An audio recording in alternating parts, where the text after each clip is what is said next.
Ladies and gentlemen, when a world leader calls one of America's closest allies mean and nasty, what does that say? Not just about diplomacy, but about the state of leadership itself.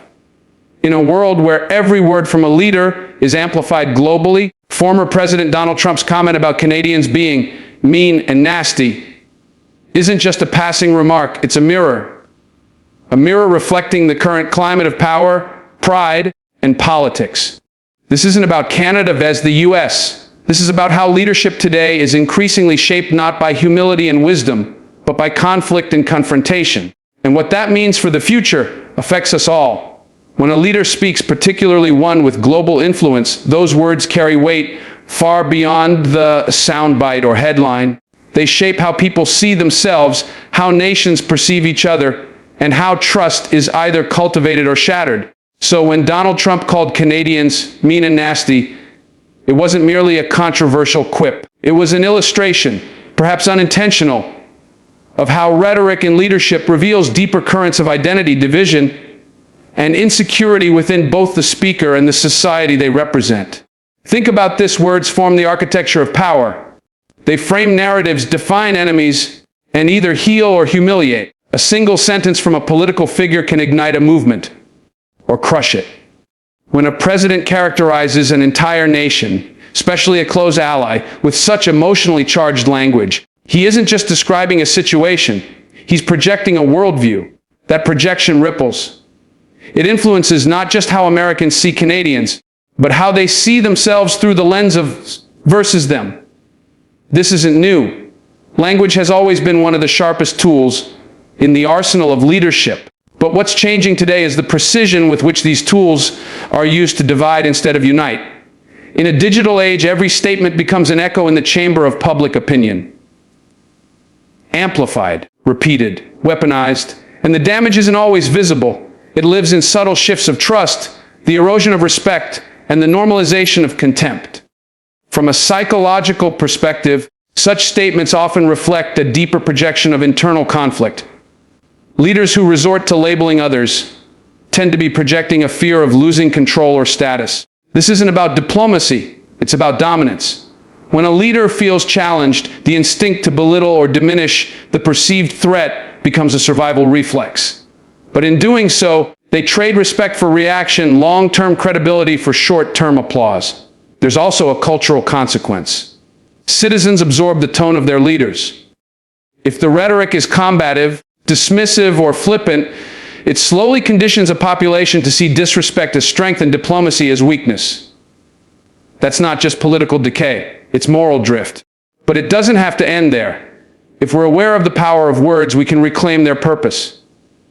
Leaders can choose to speak with clarity, with dignity, with vision.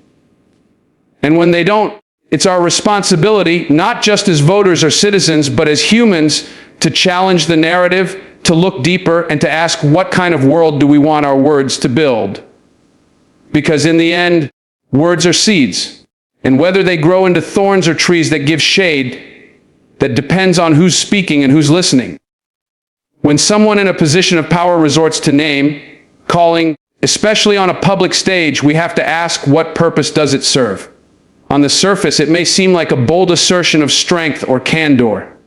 But beneath that surface, labeling, especially with emotionally loaded words like mean or nasty, often signals something deeper: insecurity. This isn't just psychology, it's human behavior observed throughout history. Leaders who are confident in their position, who are secure in their vision, don't feel the need to diminish others in order to elevate themselves. But when a leader is threatened, whether by criticism, disagreement, or mere non-compliance, the temptation to label becomes a form of self-defense. It creates an illusion of control. By placing the perceived opposition into a simplistic category, they can reduce complex dynamics into binary judgments: good versus bad, us versus them. This is not just rhetorical laziness, it's psychologically revealing. When Trump called Canadians mean and nasty in response to a boycott, he wasn't offering a measured critique of foreign policy. He was reacting emotionally, personally, and defensively.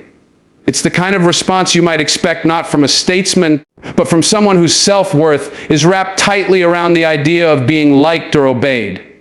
And when that need isn't met, the fallback is insult.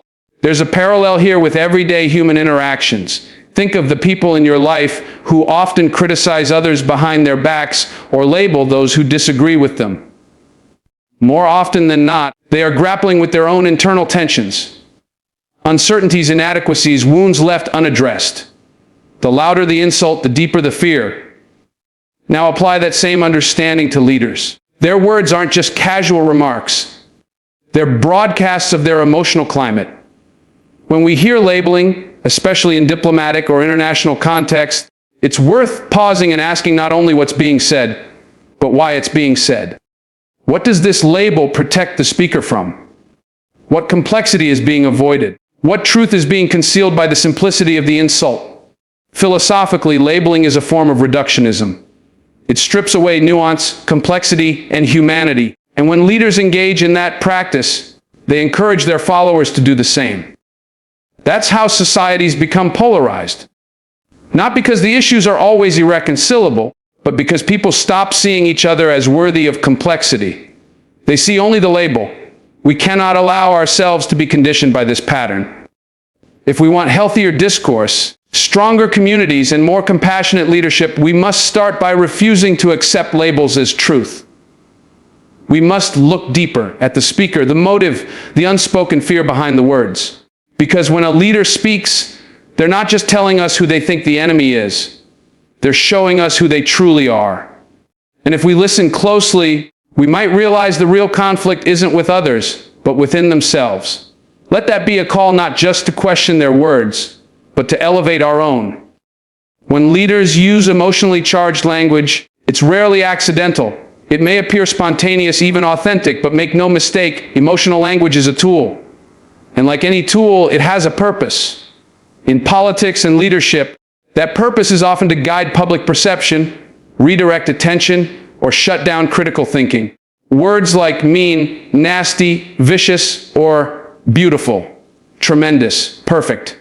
These aren't just descriptors. They're emotional cues designed to create reactions rather than inspire reflection. And reactions, especially immediate emotional ones, are easier to control than well-reasoned thought. When a leader labels a group of people or a nation in sweeping emotional terms, they're offering a shortcut. Instead of inviting you to engage with the facts, they hand you a feeling and expect you to follow it. This becomes especially dangerous when those feelings are tied to fear, resentment, or superiority.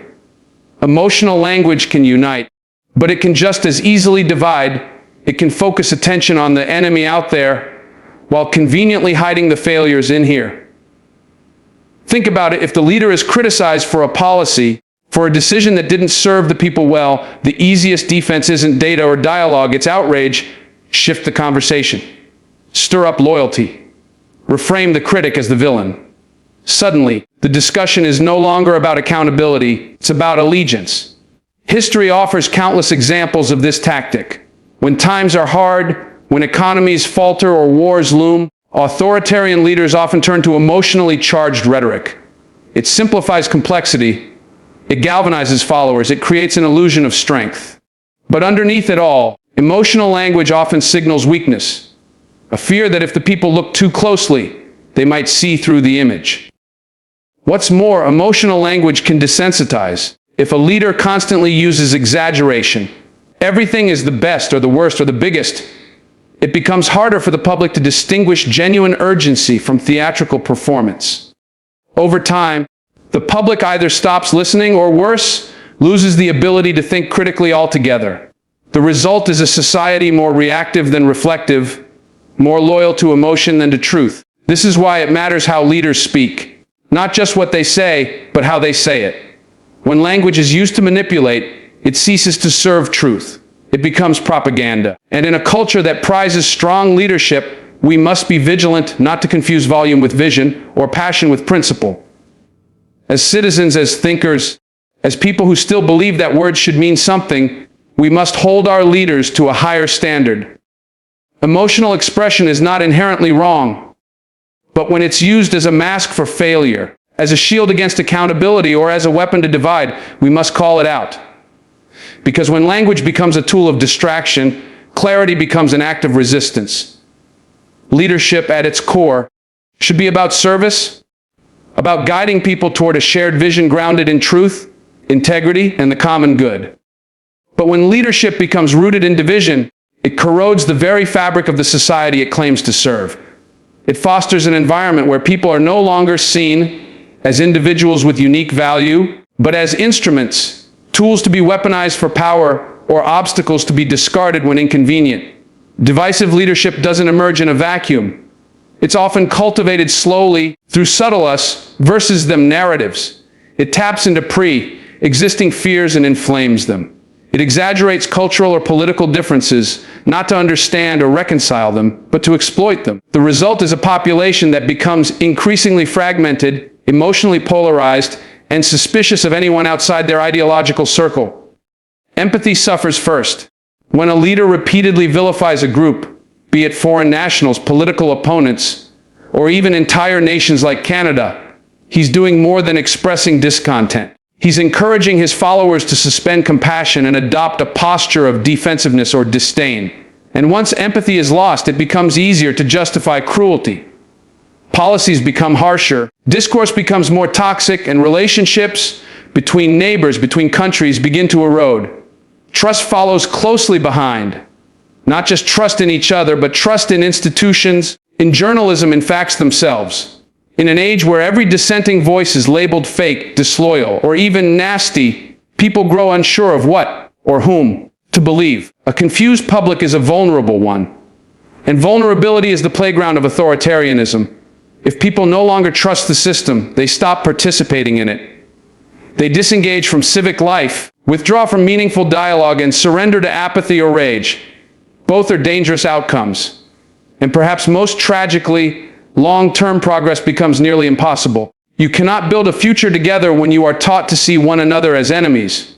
You cannot address climate, poverty, education, or healthcare when the energy that could be used for problem-solving is spent on ideological warfare. Division may win elections, but it never builds legacies. It may rally a base, but it never uplifts a people. That's why the words we accept and the leadership we tolerate matter. We are not just passive listeners.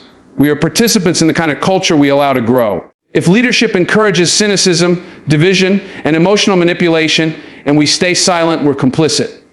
But if we demand integrity, unity, and depth from those who lead us, we begin to reclaim our collective power. Because ultimately, the measure of a leader is not how loudly they speak or how fiercely they divide, but how deeply they care about bringing people together, even when it's hard. Especially when it's hard. In a divided world, choosing unity isn't weakness. It's the most courageous act of all.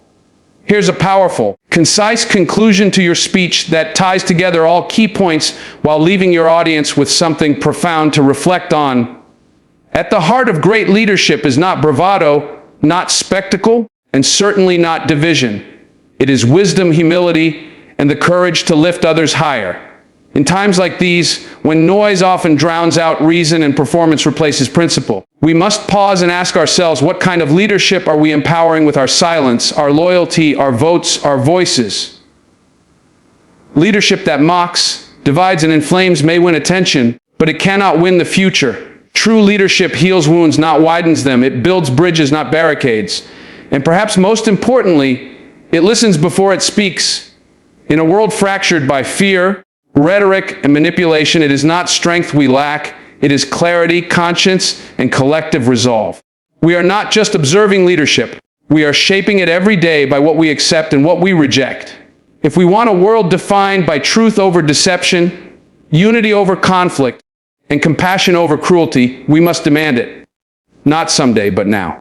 Because in the end, history does not only remember what leaders said, it remembers what people were willing to stand for. Let that stand be ours. Let it be bold. Let it be better.